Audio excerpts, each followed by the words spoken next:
우리가 구약 성경을 창세기부터 차례대로 보아와서 이제 하박국서를 오늘 보고요. 이제 앞으로 4주 정도 더 보면 구약 39권을 다 보게 됩니다. 오늘 하박국서의 말씀은 굉장히 은혜로운 말씀으로 끝나지만 그 내용은 사실 굉장히 힘든 아픔을 담고 있습니다. 지금 우리나라 형편이 많이 어렵지요. 여러분들 살기에 팍팍하다고 합니다. 나라는 발전돼서 예전보다 나은 삶을 살고는 있지만 서민들의 고통은 이루 말할 수 없는 지경이라고 하지요.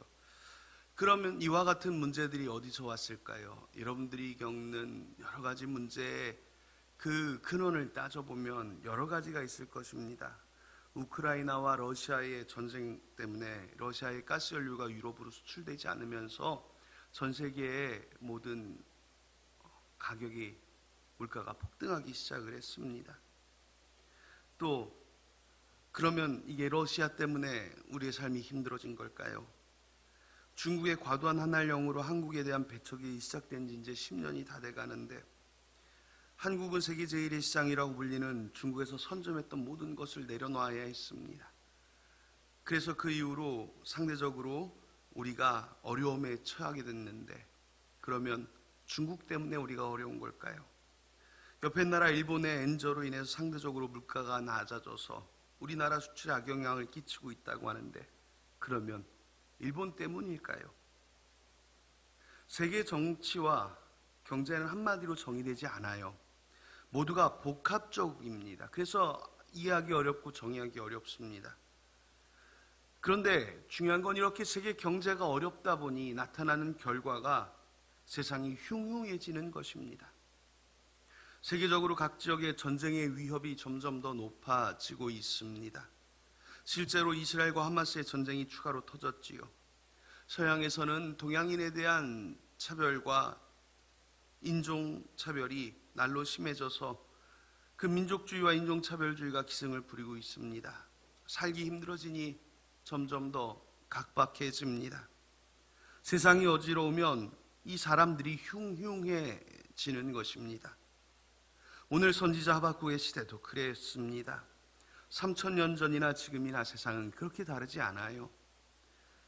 하박국은 아마도 이스라엘 멸망하던 남유다가 멸망하던 시기에 활동했던 선지자로 보여집니다. 즉 여러분들이 아는 예레미야와 동시대의 사람으로 추정하기도 합니다. 이때 남유다의 멸망이 가까운 때에 이 나라가 멸망이 가까우니까 들썩들썩합니다. 흉흉해집니다. 일단 이 이스라엘은 우리나라랑 많은 게 비슷해요. 우리나라도 전후좌우로 세계 최대 국가들이 포진하고 있지요. G7 중에 일본, 중국, 중국은 G7은 아니지만 세계 2대 강국이죠. 또 러시아, 이런 나라들이 우리를 둘러싸고 있지 않습니까? 이스라엘도 그랬습니다. 남쪽으로는 애굽, 이집트라는 거대 제국이 있었고 북쪽에는 지금 현재 아수르라는 제국이 북이스라엘을 멸망시키고 맨날 남유다를 침략해 옵니다. 맨날 건드려요. 얼마나 힘듭니까? 그런데 이와 같은 전쟁의 압박 속에서 또 그 위에 아수르라는 북쪽에 있는 나라 위쪽에서 신바벨론이라는 나라가 생겨서 아수르를 무너뜨리려 합니다.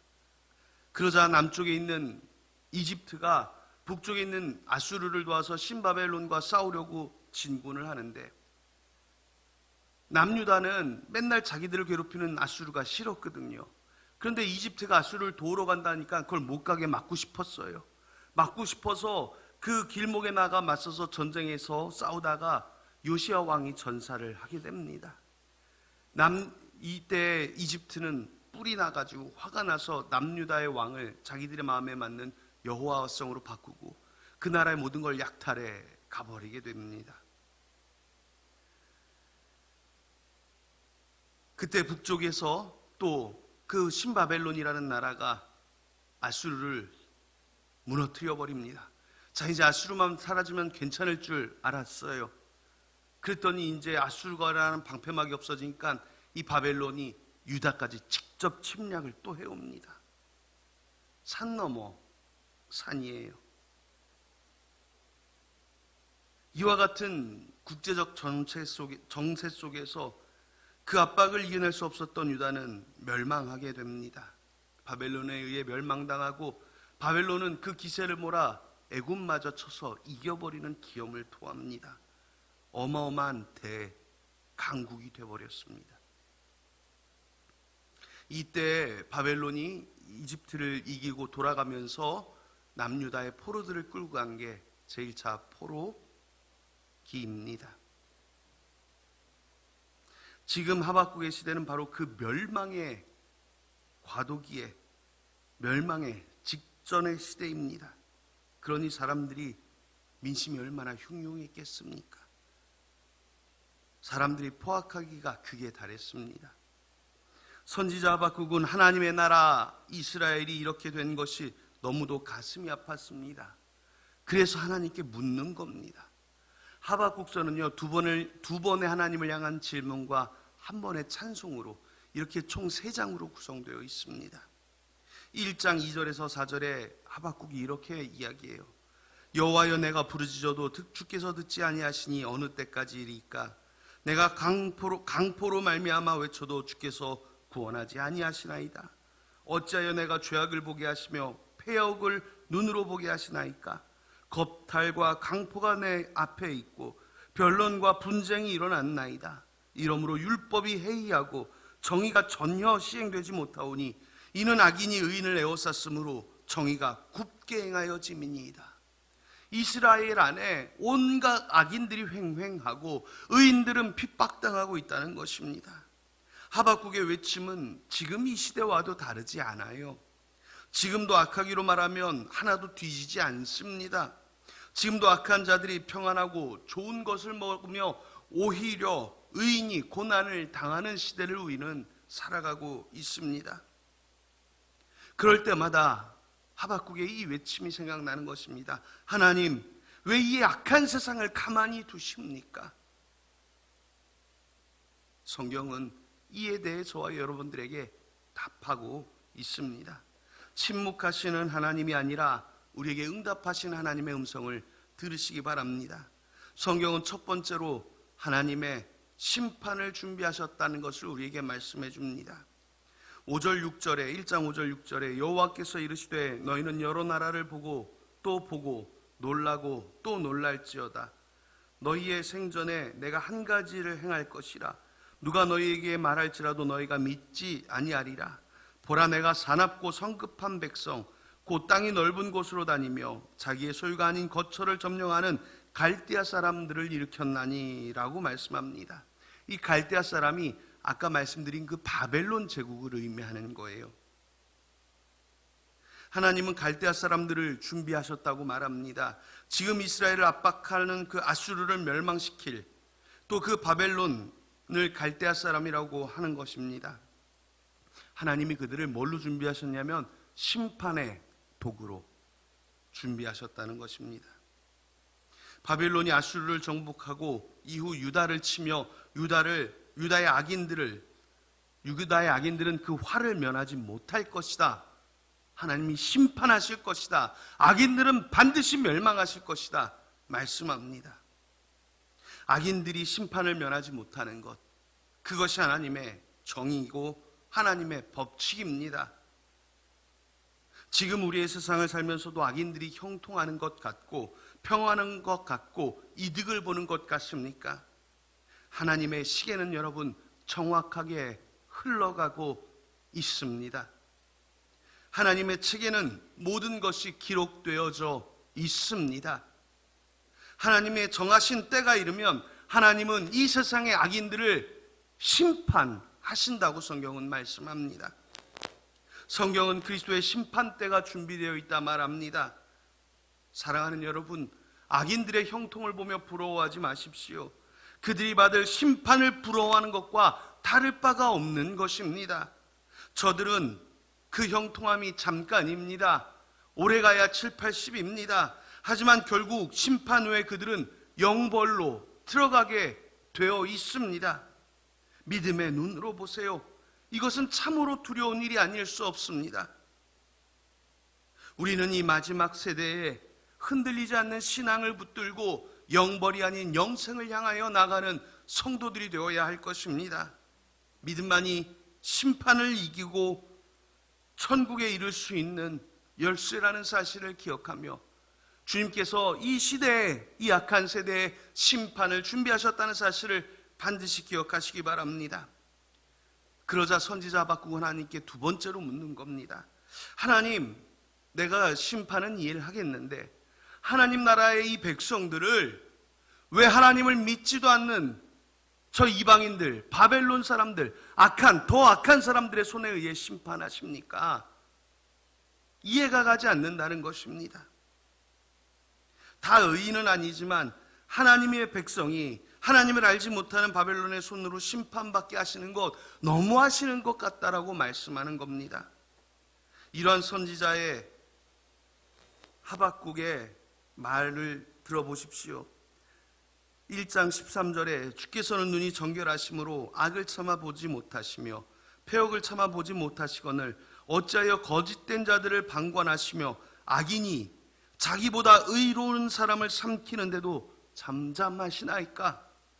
그가 그물을 떨고는 계속해서 여러 나라를 무자비하게 멸망시키는 것이 옳으니까? 라고 말하는 것입니다.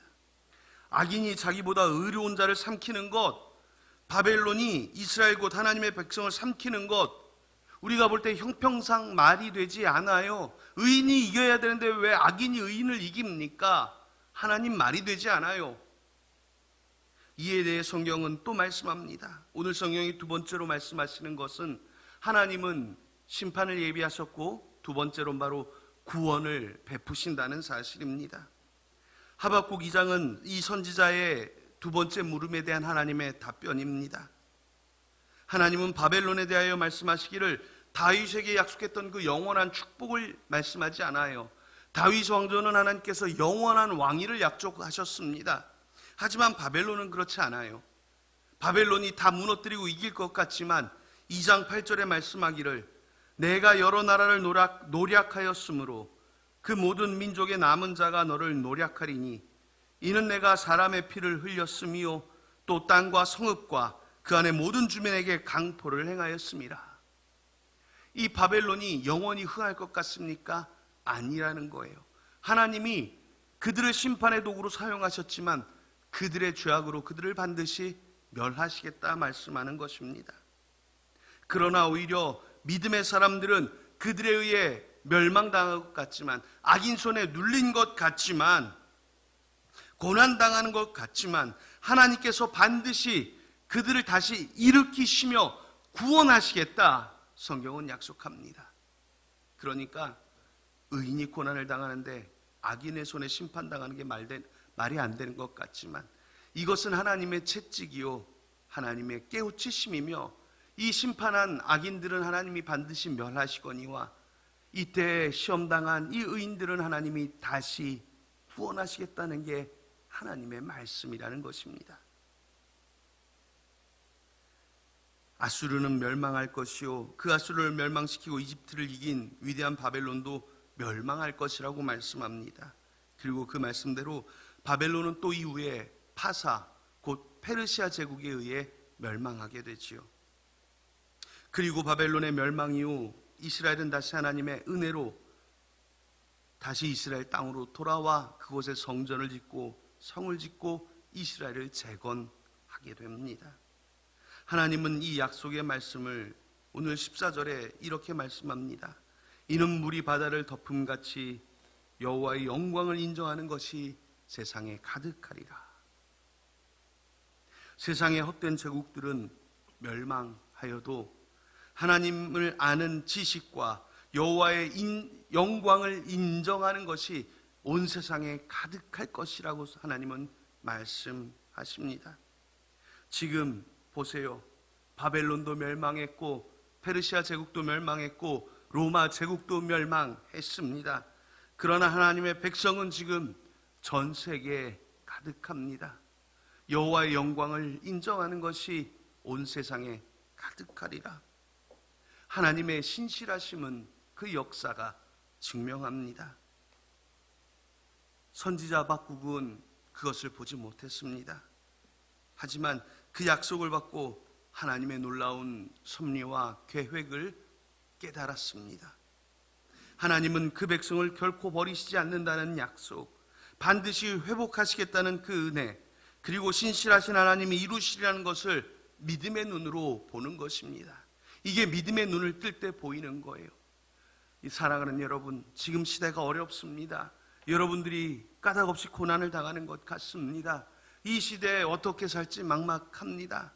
우리가 이것이 하나님의 채찍이라는 것을 기억한다면 이때 우리는 오히려 믿음의 눈을 더 크게 뜨고 하나님께서 이 세상의 악인들을 심판하실 것이며 믿음을 가진 하나님의 자녀 백성들은 반드시 다시 일으키시고 구원하신다는 이 약속의 말씀을 꼭 붙들고 믿음으로 승리하는 성도들이 되시기를 예수님의 이름으로 축복합니다.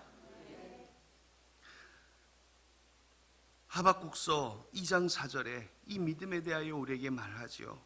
이게 하박국의 중심 구절입니다. 보라, 그의 마음은 교만하며 그 속에서 정직하지 못하나 의인은 그의 믿음으로 말미암아 살리라. 하나님의 앞에 의인이 누구예요? 바로 믿음으로 사는 사람입니다.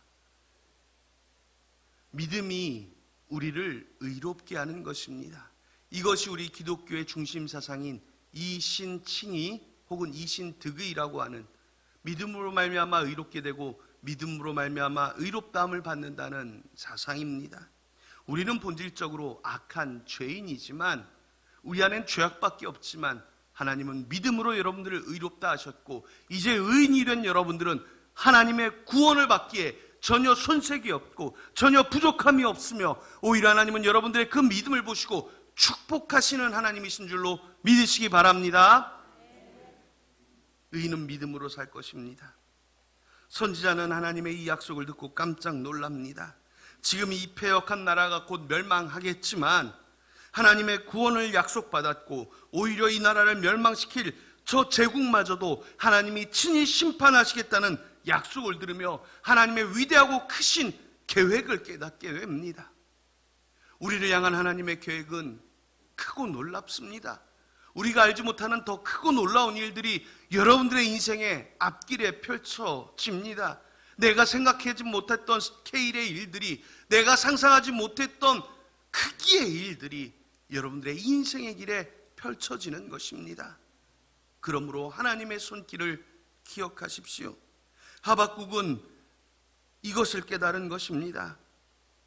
이 세상 나라도 영원하지 않고 이 세상의 권세도 영원한 것이 없고 이 세상의 힘과 부귀도 하나님 앞에 결코 아무것도 아니라는 것을 깨닫습니다.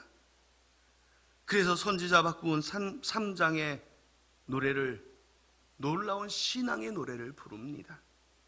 오늘 하나님의 말씀은 세 번째로 하나님으로만 기뻐하라 우리에게 말씀하는 것입니다. 하나님으로만 기뻐하라는 고백이 바로 오늘 우리의 본문이지요. 3장 17절, 18절, 19절 말씀입니다. 비록 무화과 나무가 무성하지 못하며 포도나무에 열매가 없으며 감람나무에 소출이 없으며 밭에 먹을 것이 없으며 우리의 양이 없으며 외양간에 소가 없을지라도 나는 여호와로 말미암아 즐거워하며 나의 구원의 하나님으로 말미암아 기뻐하리로다. 여호와는 나의 힘이시라. 나의 발을 사슴과 같게 하사 나를 나의 높은 곳으로 다니게 하시리로다. 아멘. 이 세상을 가득 채운 전쟁으로 또 악인들의 흉흉한 악인들의 일어남으로 사람들이 살기가 궁핍해졌어요. 힘들어졌어요. 그러니 농사도 짓기 힘듭니다. 전쟁에 나가야 되니까요. 농사를 짓지 못하니까 포도나무가 열매를 못 맺고 감람나무에 열매도 없고 논밭에 식물도 자라지 못합니다. 악인들이 그 힘으로 다 훔쳐가다 보니 집에 외양간에 있던 소마저도 우리에 있던 양마저도 다 빼앗겨 버렸습니다. 발로 주저앉아서 발을 구르며 가슴을 치며 아이고 이제 뭐 먹고 사나, 이제 뭐 먹고 사나 한탄할 그런 상황입니다. 정말 죽겠다 할 상황까지 온 것입니다. 선지자 하박국은 지금 자신의 상황이 그렇다는 것입니다. 하나님, 내가 굶어 죽겠어요. 하나님, 내가 아무것도 없어요. 그러나 하박국은 이 캄캄한 상황에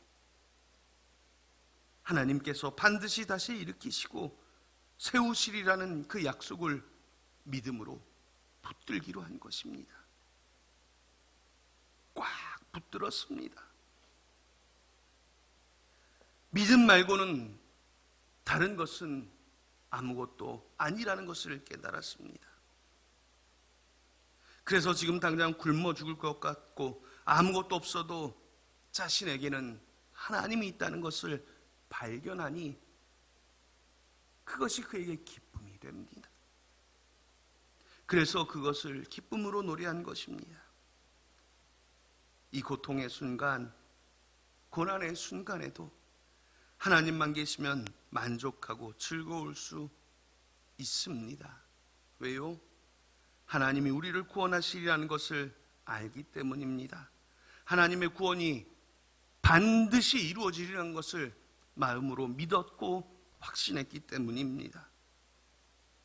사랑하는 여러분, 하나님이 여러분들을 구원하실 줄로 믿습니까? 크게 하셔야죠. 확신이 없어요. 다시 한번 하겠습니다. 하나님이 여러분들을 구원하실 줄로 믿습니까? 아멘. 아멘. 그래요. 아멘 그대로. 아멘은 예 주님 그대로 될 줄로 믿습니다 라는 의미입니다. 그럼 한 번 더 묻겠습니다. 예수님을 믿는 자마다 멸망치 않고 영생을 얻을 줄로 믿습니까? 아멘. 그렇습니다. 그러면 더 이상 세상의 소망이 우리의 소망이 아니요 우리의 참 소망은 오직 주 예수 그리스도뿐인 것입니다. 이제 우리는 하나님만 있으면 되는 사람들입니다. 더 이상 무엇이 필요하겠습니까? 오늘 말씀을 마칩니다. 하박국 선지자는 레위 지파 성가대원이었던 것 같아요. 아마 이렇게 노래를 잘 지은 것 보니까. 그래서 그는 자신의 이 놀라운 체험과 신앙의 간증을 노래로 만들었고 그렇게 고백하였습니다. 하나님은 심판을 준비하셨다는 것을 기억하라고 노래하였습니다. 그리고 지금의 삶에 잠깐의 환난이 올 때 우리가 세상의 악한 것들로부터 공격을 당하는 것 같을 그때라도 하나님이 그 백성 이스라엘을 교훈하심이라는 것을, 하나님이 우리의 인생을 돌이키시라는 순간이라는 것을 기억하라는 것입니다. 회개하라는 것입니다.